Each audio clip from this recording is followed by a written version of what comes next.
السلام عليكم ورحمة الله وبركاته. قاعدة معروفة عند النادي الأهلي ومعروفة عند جماهير النادي الأهلي على مدار التاريخ، بتقول إيه؟ اللي يستفز النادي الأهلي يستحمل.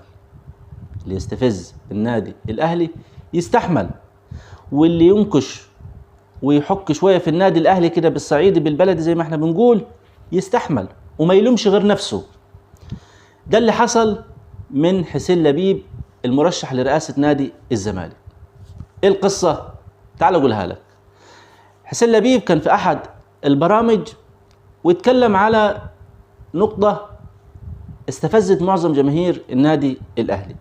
وعلى اي اساس هو قال كده؟ ما اعرفش، يعني جاب من فين الجرأة ولا الامكانيات اللي تخليه يقول كده؟ ما تعرفش. ايه قال؟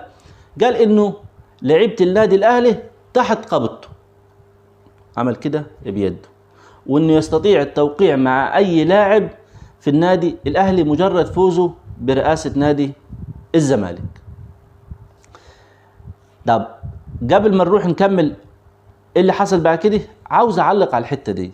طب جاب من فين يا كابتن حسين لبيب الثقة اللي انت فيها دي؟ ما هي ملهاش غير انه انت بتكذب على نفسك. الزمالك اولا اموره المادية صعبة جدا، وصعب ان تاخد لاعب من الاهلي في الوقت الحالي.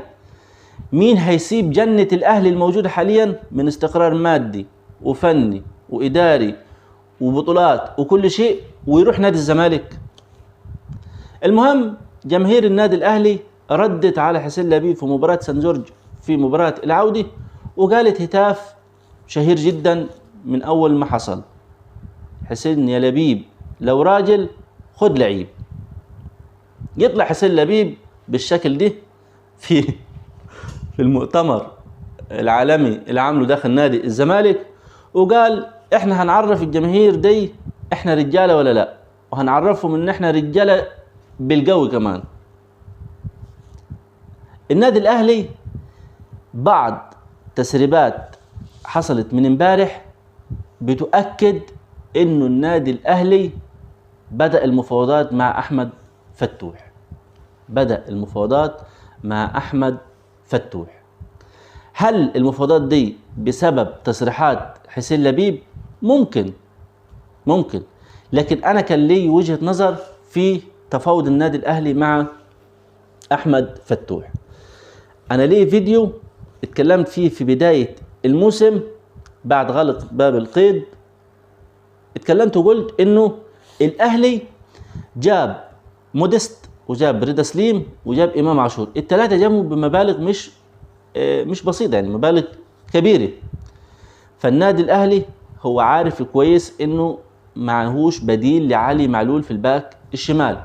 هل الحته دي مخفيه عند النادي الاهلي؟ لا.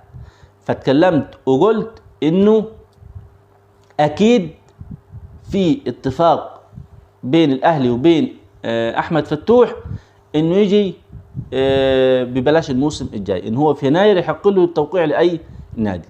لانه لو الاهلي ما عندهوش اتفاق مع احمد فتوح انه يجي الموسم الجاي، هيدخل الموسم ده بدون باك شمال بديل لعلي معلول ويخلي البديل بتاعه الناشئ كريم الدبيس.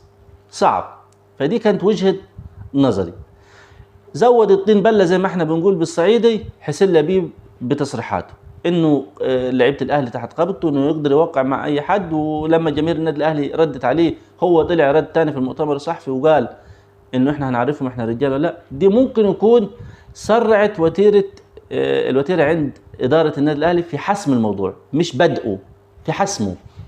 لان انه عندي وجهه نظر انه النادي الاهلي بادئ المفاوضات مع احمد فتوح من بدري، ولذلك هو دخل الموسم بدون بديل لعلي معلول.